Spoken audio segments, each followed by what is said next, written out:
Utah. Give me 2. Give me 2, baby. Welcome back to the Prospect Show featuring myself for once. Usually it's been Phil and Ben holding it down the last couple of weeks, but I'm back. I'm healthy. I feel good about myself, and I'm ready to play ball. Play ball! We are live. Myself, MJ Govier on Twitter, in case you don't know. You usually know that. And, of course, Benjamin Chase, Big Gentle Ben on Twitter. Ben, we are in the midst of the Arizona Fall League. In fact, a week from tomorrow, I will be flying out to Arizona for the big first pitch extravaganza, which is brought to you by Baseball HQ. And I'm looking forward to it, man. We're going to have to, in fact, after the show and over the next week, we're still trying to put together our big interview for next week, which I'm confident will happen. It's going to be exciting. And we're going to have to talk about, anybody else you maybe want me to go see while I'm out there. So we'll have to workshop that over the next week. Yeah. And I think there's only a list of 48 or 50 players that I would like you to make sure you see. So, that's it? That's nothing. Yeah. That's putting it mildly. That's easy. Yeah. No problem. If you could get me some video and a brief scouting report, that'd be great. Well, if I'm going to listen to anybody, I'm absolutely going to listen to you because you're the man. And I know that you're always going to have the lead on guys that I want to go beyond the pale with. I don't want to go with the standard studs. I know Noel Marte is a stud, right? I saw somebody posted earlier today that he hit a 461-foot home run, and that's cool. Good for him. I'm happy for Marte, but I want to know what I need to know beyond the top dogs who get all the publicity. You know what I mean? Well, and those are those fun, flashy things. And I will say, Marte is really good at the fun, flashy things. He's also hitting like 220. So, and the AFL has been notably commented on by everybody this year who's been out there, who's watched a single game. The pitching is way down this year. And I think your man Joey Wentz might be done now. Oh, really? He stepped aside? He had an innings limit. Once he hit that, he was going to be done. And I think it was supposed to be 4 starts, and he's now made 4 starts.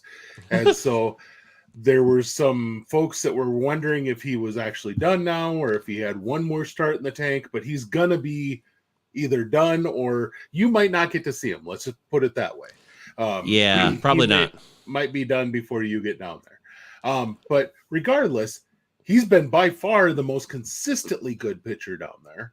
There's been other guys who flashed, but nobody that's been really good each time out there as far as pitching.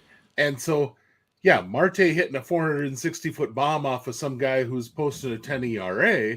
Well, shoot, great, good for you. A week ago, Austin Martin was hitting 500. He's back down to about 400 right now. Still how many games excellent. Roughly, though, how many games have been played roughly on? I know not everybody's played the same amount of games, but how far in are we so far in the Arizona Fall League? About a dozen games. So, you go in 0-4 right now, and you can drop your batting average 100 points pretty easy. If you've got a 400 batting average and you go 0-5 in a game, that kills you. But at the same time, and, on the flip side, you pop a 5-5, you very well could jump quite a bit too. So, just like, you and I were chatting just ahead before we flipped the record button on that my boy Matt Mervis hit another home run. And he's been getting some up and down reports lately about how he's reacting to velocity, how he's reacting to certain breaking pitches, and yada, yada, yada. But no matter what you say, the guy's leading the league or the Arizona Fall League so far in home runs. Right. With 5. How many guys have we seen in the minor leagues have a 3 home run day? Boom, gone. Boom, that lead is gone. And not only that, it's like, geez, he's way out of the field gone. And, so when and that's what the good and bad thing about the Arizona Fall League is it really takes 2 amazing games and suddenly the guy's the home run champion. That's just, or, like Zach Veen has got 13 stolen bases and everyone's talking about how he's just been the amazing thief of the entire Arizona Fall League. Well, he's been on 13 stolen bases for almost a week now. He's now been tied by Johan Rojas of the Phillies. But nobody's talking about how Johan Rojas is having a similar Arizona Fall League in stealing bases. Everyone's still talking about Zach Veen, and he hasn't stolen a base in a week. Rojas is 13 for 13, by the way. He has not been caught stealing yet. And he is a legit holy crap fast. Like clearly. Like don't blink and he's at second base. That's and he struck out 8 times with 8 walks. That's a nice balance. I know this is Arizona Fall League, and you got to take it for what it is. I'm not going to keep saying the caveat of this is a small sample size, blah, blah, blah. We don't need to do that over and over again. If you don't know what Arizona Fall League is, and I'll just say it. Maybe there's someone who catches this video who has no idea what it is. It is a short season session, post-MLB season, where a lot of prospects go to Arizona, and they play for 6 different teams. And they all play each other a bunch of times for, it's about 6 weeks. Is that how long it is, Ben? Yeah, and they've actually extended it a little bit now. I mean, it goes a little deeper into November than it used to. And they started it, it goes about a week longer, and they start it about 2 weeks earlier. So I guess you get almost a month extra than you used to. It used to be about 6 weeks and that's it. And now you get about 2 full months. So that's, but still, it's 2 months. Like, if I told you that the minor league season was done on Memorial Day, heck, in the Major League Baseball this year, that means we would have never seen Michael Harris. Yeah. Michael Harris came up like the 15th of May or something like that. He basically got a couple weeks in before Memorial Day. There's so many guys who never played a game. Alec Thomas came up after Memorial Day. Never played a minute before Memorial Day this year for the Arizona Diamondbacks, and he's a Gold Glove finalist. There's a lot of stuff that happens after Memorial Day, after 2 months into a baseball season. So 2 months is a very limited amount of time when you really think about the grand scope of things in baseball. Absolutely, Ben. No doubt about it. And it's been a while since I've been able to do this show. So Just Bob said hello. Great to see you. You got a Dolphins logo now as your YouTube avatar.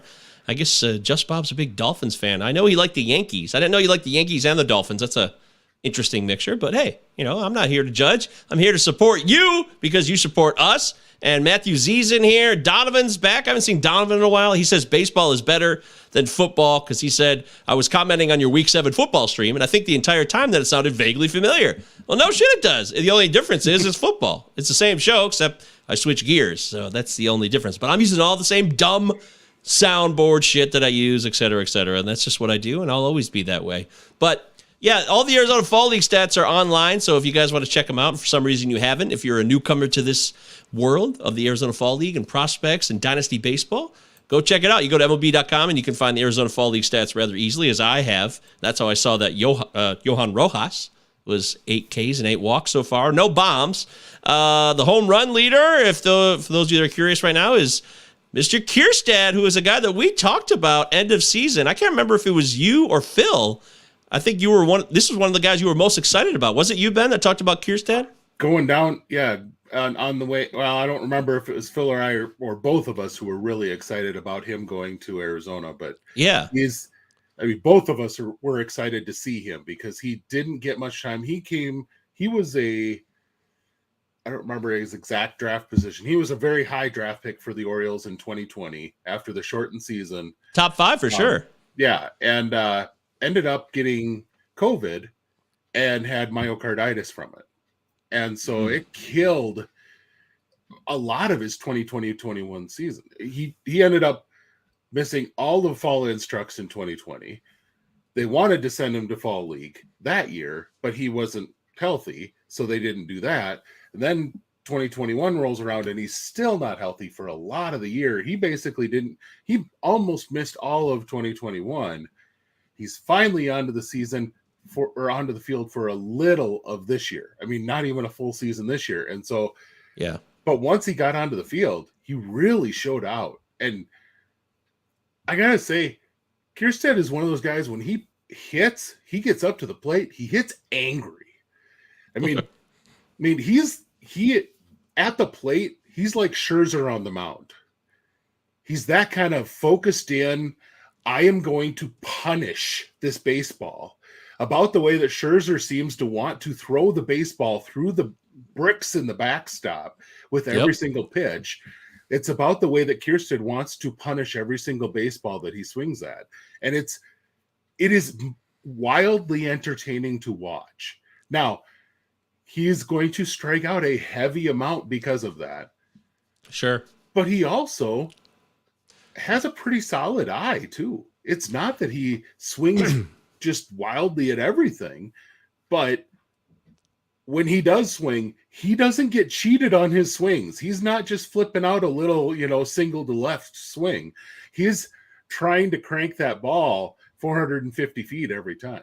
So, yeah, I mean, it's Arizona Fall League, but he's got 4 walks to 20 Ks, even though he's leading the league in home runs. That's out of whack. But, he's got a 400 on-base percentage and 67 at-bats. So take that for what it is. Also, a guy that we also discussed to keep an eye out for when we covered all the rosters a few weeks back, right here on the Palazzo Podcast, Prospects Power Half Hour. Utah. Palazzo Podcast, 2 L's, 2 Z's on Twitter. Make sure you give us a follow. And the Discord is totally free. Get in there. We're rocking and rolling with football and baseball. And that's the Twins' very own, Mr. Is it Edward or is it Eduard? Yeah, Eduard Julian. Yeah. Oh, it is Edward. Edward Julian. He's got 4 bombs. Yeah. The 13 strikeouts, 14 walks. That's outstanding balance right there. Back in the day, Kevin Youkilis was called the Greek god of walks.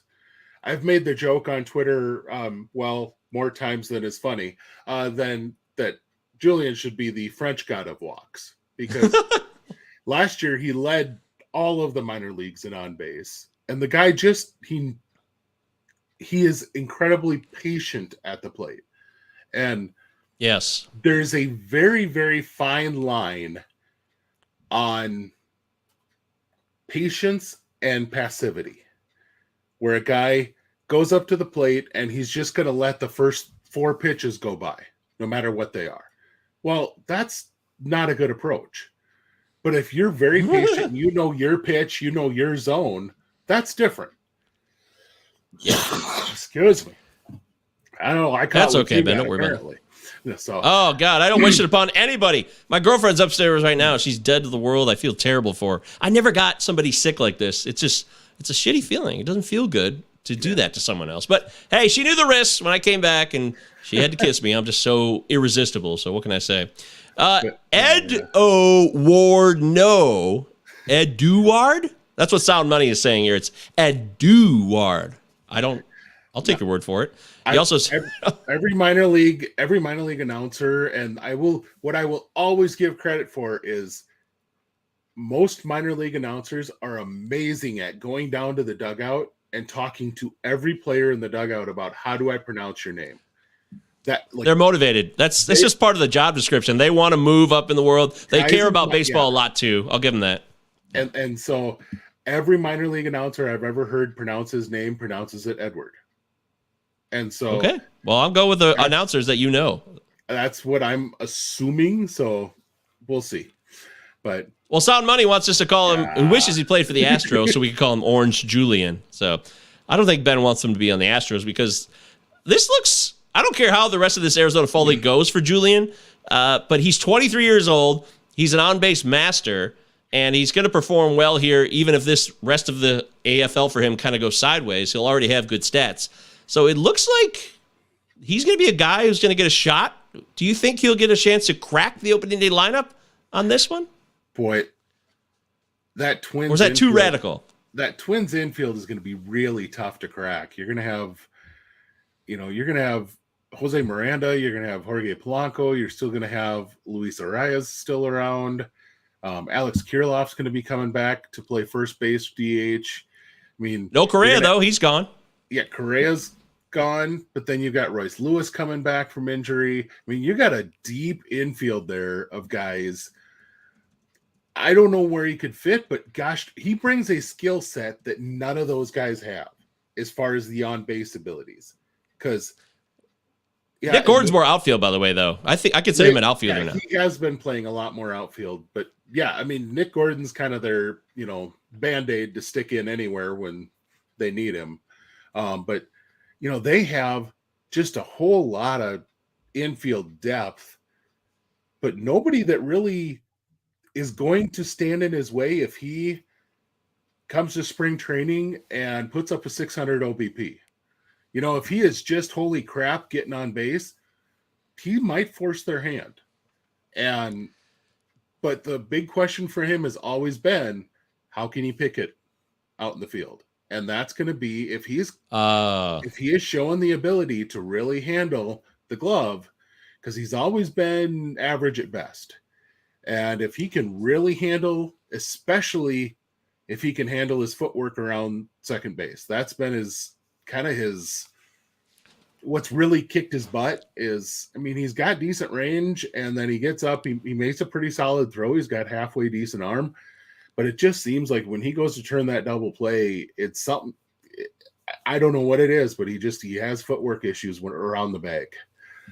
Well, can't we get Polanco to go back to short now, right? Isn't that, that's still viable? And then it gives an opportunity for maybe Julien to walk into second base in spring training.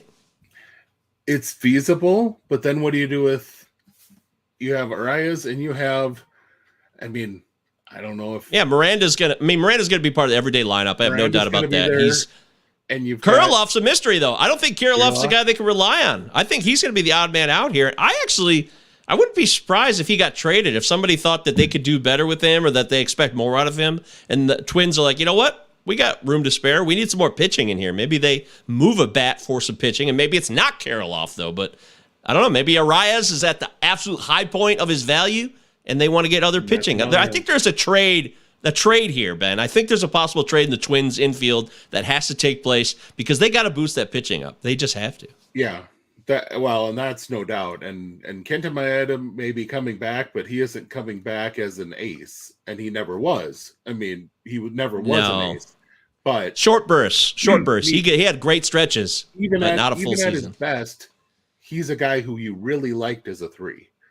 And so, you're looking at really that's a team with a whole lot of 3s.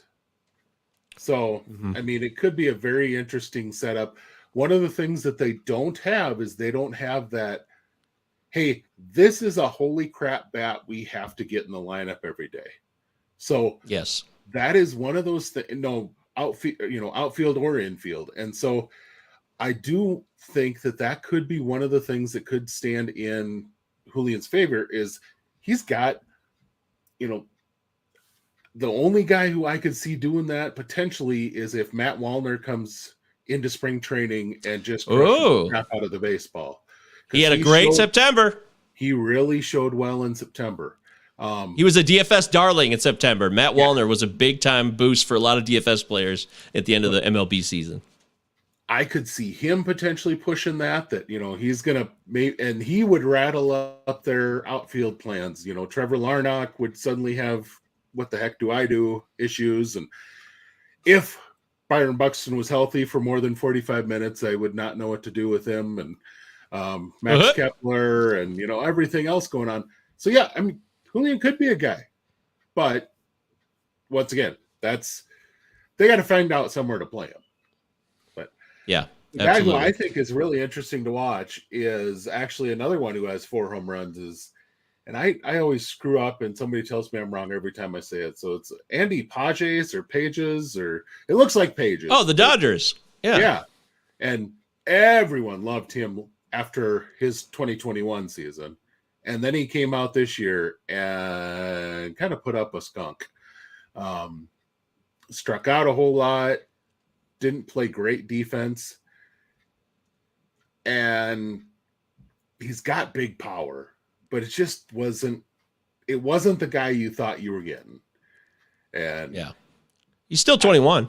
But I was just saying he's still young. He's now played. It was upper minor ball that he was playing. So it wasn't like he was down in, low A and struggling like this. So the guy's got legit full power. Season.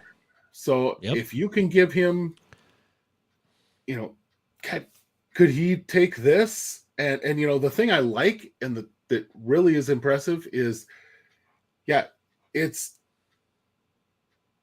6 walks to 8 strikeouts, okay, on the year so far coming into today. But it's 8 strikeouts and roughly 50 at bats. And the strikeout rate he was having, I don't care if the pitching is bad or not, the strikeout rates that he was having this year, 50 strikeout or 8 strikeouts and 50 at bats, that's a great improvement. And if he can carry that forward into next year, the Dodgers have a way of moving their guys up or moving them into a situation with another team in a trade to where those guys have a chance to flourish. Well, Ben, you say this a million times. If those that listen to the Palazzo podcast here, we've talked about it over and over again. Ben says it repeatedly, and I swear by it, that the biggest difficult jump is from going to AA, from single A to AA. It's the biggest gap, the one where you really will have the biggest challenge of any of the jumps you'll make in the farm system lineage. So that's what happened to Pages. Yet, he still hit 26 bombs in what we're calling a ho-hum season. His triple slash stunk, 236, 336, 468. But he had an incredible season in 2021 at high A with 31 bombs and a 152 WRC plus. That's badass. Remember, 100 is average for WRC plus, so a 152 is outstanding. And if that's who he is going forward, if he learns from this season and he's applying it in the Arizona Fall League, then Pages' star is way, way on the rise for a team that could use him, and that's a really good lineup to hit in. It just all aligns, and it looks like Pages could have himself a call-up next year in 2023 and could be a top 10 dynasty asset overall. And that's where the thing is to look at.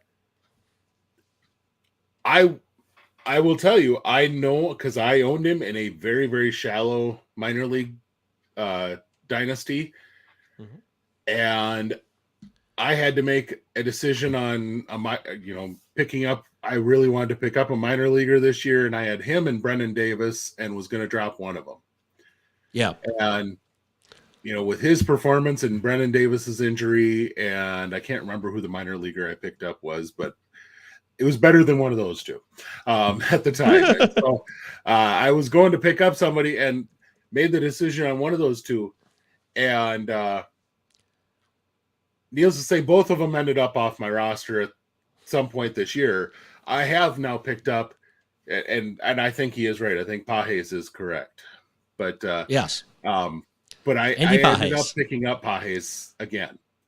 And I think that is, if he is out there at all in your league right now, if you can still get him at 2022 discounted prices due to his season that he had at AA, try to throw him as part of a trade that you're doing. Make up a deal that you're doing that includes him as the minor leaguer that's involved and get him on your roster, because I believe that you're going to see come next year, that's going to be a very valuable asset to have. It looks like it's absolutely that way to me. The way I'm seeing his progress from the rookie ball to this point, and now that we're in Arizona Fall League 2022, Andy Pages, who I will never forget that now, I will always call him Andy Pages, is definitely someone that you want to get on your roster, ladies and gentlemen. And I'll be trying to do that myself going forward. A couple of the points I want to mention before we wrap up the half hour here on the Palazzo podcast with myself and Benjamin Chase. Follow him on Twitter, Big Gentle Ben. I'm at MJ Govier, Palazzo Podcast, 2L2Z. Utah.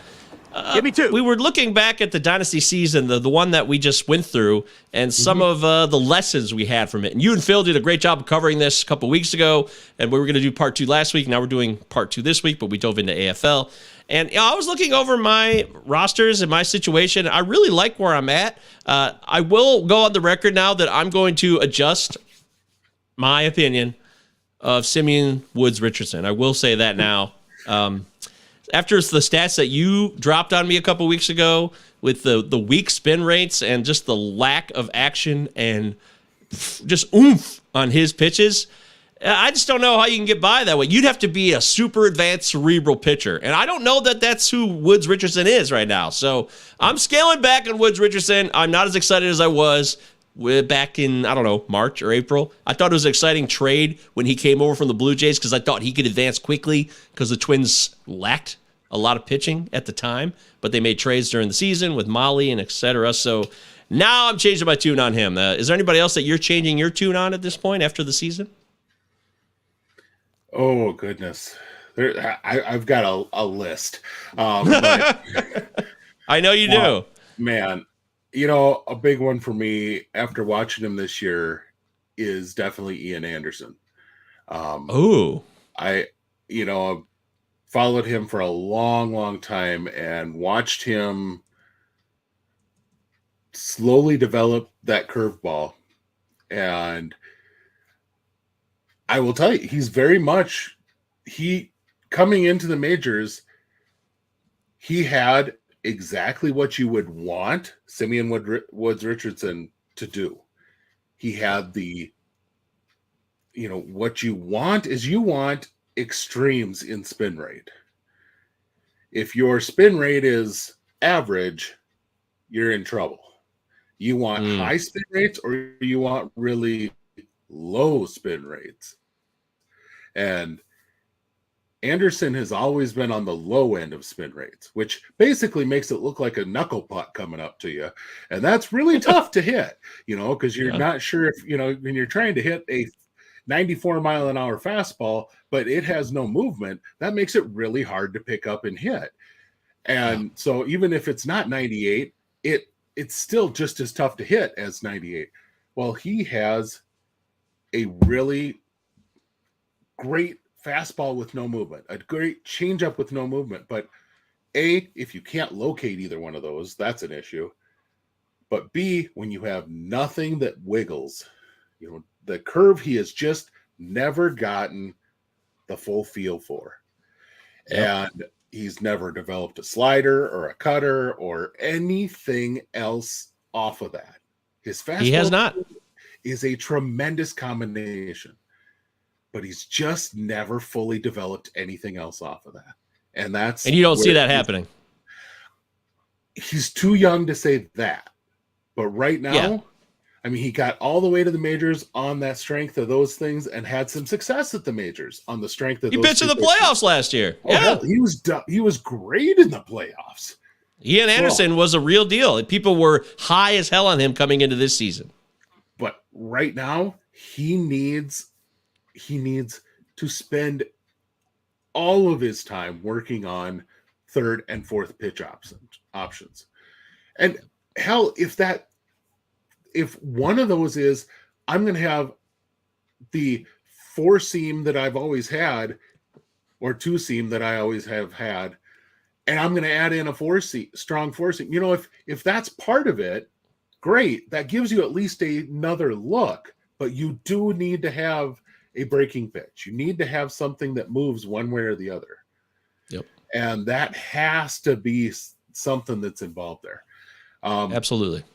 That to me was a big one this year. I guess off the top of my head, I'm blanking hitter wise, just to think off the top of my head. But, I will say I'm really struggling to continue believing in Trevor Larnach. There's just been so many injuries, and God, I got to see him in the College World Series and watch him hit. Adley Rutschman was on that team. That was a loaded Oregon State team. But, they were really stinking good. And Adley Rutschman hit a ball out that game. And the ball that he hit out was like, oh, that sounds like a long pop fly. And it went out of the stadium. Trevor Larnach hit a ball that bounced off the wall that the moment you hit it, every fan around us all went, whoa. And there's just a different sound off his bat when he gets one. Yeah. But he's just struggled so much to stay healthy, to find that consistent swing, and then to be able to play good enough defense to stay in the field. And if you aren't going to be able to get the swing right enough to play DH, You got to have something in the field. And yes, I just don't know that he can do it. And so he's a guy that, I think if he could have stayed healthy, could have been all that. That's a guy that's a 30 home run guy, but he just can't get there. And so I've sold all my shares at this point, which is kind of a sad panda day for me after getting to see him in college. But wah, wah. That is a sad panda day. I wanted to mention two others real quick. Now, the Double Deuce Points Dynasty League that me and Ben and Phil are all a part of started last year. It's a points dynasty, okay? So remember that, points league. It's a little different. But I love this league, and I was looking over my roster, and we have, like 20 more minor league spots beyond a bench that's super deep. So there's a lot of guys. You can roster like 70 guys, right? Give and take. Yeah, there's basically anyone who's anybody, majors or minors, is owned. Yes, exactly. So two guys from the Red Sox organization that I wanted to, I think, say farewell to, at least Jeter Downs for sure. Jeter Downs has stolen 18 bags in the minors for 2 straight seasons. That looks great. You're like, oh, wow, 18 steals. That's as consistent as you can get if you can do that back-to-back years in the minors. But sub 200 average in both those seasons. Now, they're just under 100 games, but they're about 400 plate appearances roughly for 2021 and 2022. Yes, he hit a home run at the major league level in 41 appearances at the plate this season. So people are like, oh, wow, he showed that power. But any asshole can run into a home run. It can happen, all right? I'm not saying that he's terrible, but I'm certainly not interested in Jeter Downs going forward. And if for some reason there's somebody in your leagues that is interested in him and you happen to roster him, I would say bail on Jeter Downs. Get out now. You probably should have got out before this season, frankly. And we started this league this year, so I drafted him. I probably should have tried to trade him if I could have, and I just didn't get around to doing it. But I see no reason that Jeter Downs is showing any type of development right now or an area of improvement. And that's just the facts. Yeah. No, I can't argue with any of that. He was one of my favorites, too. And then the other one, though, is what about Jarren Duran? So this one I'm a little bit more confused about because he was given some opportunities to hit leadoff at the major league level this year, and he showed a little bit when given some opportunity. So where do you stand on Jarren Duran at this point? I think Jarren Duran needs to realize who the hell he is. He coming in, what is about maybe 3 years ago, he came into the either spring training or into fall looks and got all sorts of hype because he hit some big bombs. Out of a little guy, all of a sudden they thought, well, geez, now, he could have some of these big bombs, plus he's got, 30, 40 steal speed. This is a legit guy. And I think he started to read his own press clippings. Because what he was doing was working. Slapping the ball to the gaps and running the crap out of it was working. And I don't know if that he's necessarily a good enough. I mean, I think he's a good enough defender in center field, playoff or that terrible play that everyone remembers with the Blue Jays. Yeah, that was bad. Yeah, kind of stinks that up. But at the same time, if he'd be willing to put the ball into the gap or hell, just pepper line drives off the green monster, his speed would allow him to turn a lot of those into doubles. But he just seems to be wanting to yank everything, and he altered his swing. And now he doesn't seem to be willing to go back on that swing and level it off at all. And he doesn't really have the power in the swing in order to truly do what he's been trying to do. And so, instead he's hitting, 280-foot fly outs, which that's not is special. Pretty much the maximum of his power, rather than hitting, a whole lot of gappers and turning them into something, which that was something, and, he had some good exit velocity on line drives, but that was because that was what he could do. He doesn't have holy crap power distance. He had really good, I had a good level swing power. And that's where sometimes people get misconstrued in those numbers, that just because you can get good exit velocity off the bat doesn't mean that you're going to get 400 feet off of the bat. It means that the ball is exiting your bat with a high velocity. There is a big difference. Velocity does not necessarily mean distance.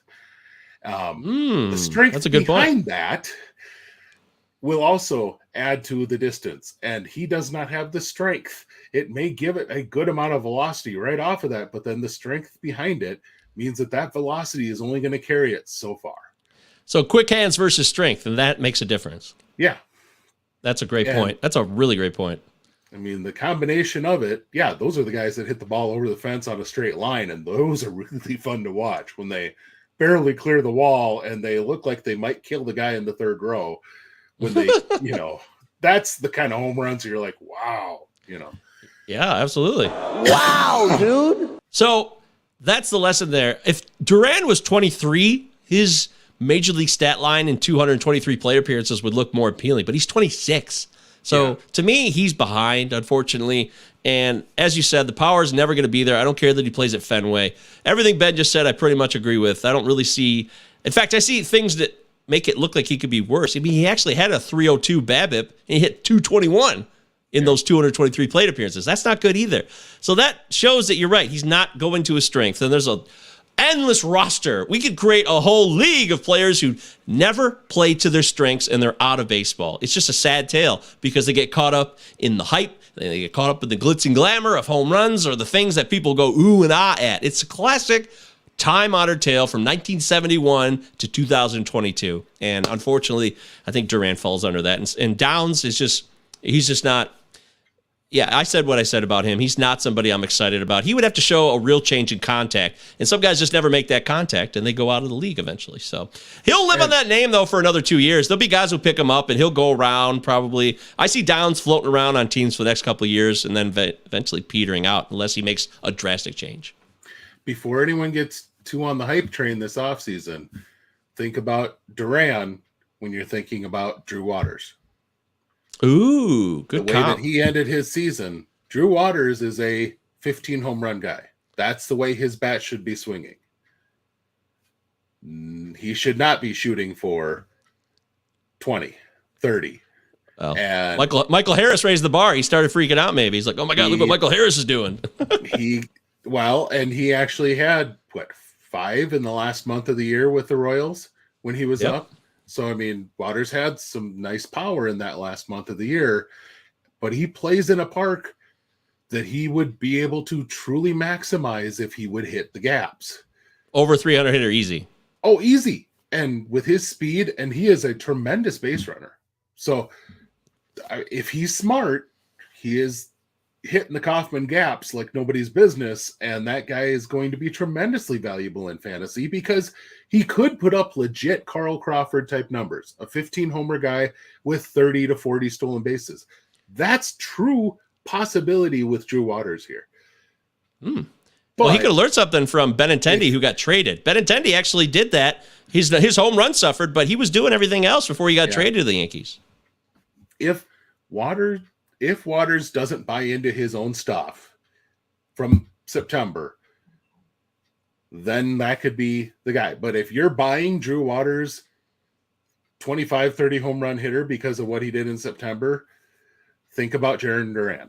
That's all I'll tell you. So that's a great comp, and that's totally fair. We'll have to see what the new regime in KC does. Maybe if they get inside his head and tell him, because that's part of being a front office too, not just being the GM or the assistant GM or the traveling secretary, all the way down to the coaching staff. It has to trickle all the way down. Everyone's got to be on the same page for every player. We can't have differing opinions where a player gets mixed messages. And that stuff, I feel like that happens more often than it's talked about, frankly. And we don't actually talk about that a lot in the show, but it's something I would love to get more insight on and more information on it. How many different pieces of information does a player actually get from their own organization, from the rookie level all the way up to the majors, Yeah, that can be just ungodly frustrating for a player. And I mean, from someone from the outside talking to a player when they if you've been talking to them from rookie ball all the way up to AAA, and you go back and look at your notes over the years